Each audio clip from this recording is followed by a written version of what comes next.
അറിഞ്ഞായിരുന്നോ, നമ്മുടെ കോഴിക്കോട് ബീച്ചിന്റെ മുഖച്ഛായ മാറാൻ പോവാണ്. ഉന്തുവണ്ടി കച്ചവടക്കാരും കോർപ്പറേഷനും സർക്കാരും കൂടി ചേർന്ന് 4.5 കോടി രൂപ ചെലവ് വരുന്ന ഒരു പദ്ധതിയാണ് beach vending market come food street പദ്ധതി.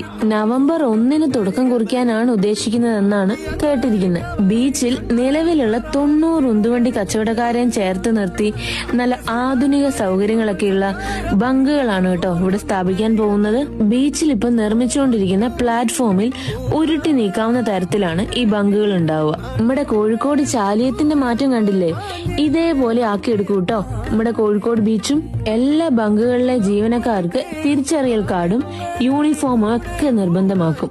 ഈ പദ്ധതി നടപ്പാവുന്നതോടെ നഗരത്തിലെ വിവിധ റോഡുകളിലുള്ള 2000-ൽ കൂടുതൽ ഉന്തുവണ്ടി കടകൾ ഇതേ രീതിയിലേക്ക് മാറ്റും കേട്ടോ. കൂടാണ്ട് ഉന്തുവണ്ടികൾക്ക് പ്രത്യേക വെൻഡർ സോൺ മേഖല കണ്ടെത്തിയിട്ടുമുണ്ട്. അപ്പോൾ നല്ലൊരു നാളേക്ക് വേണ്ടി നമുക്ക് കാത്തിരിക്കാമല്ലേ.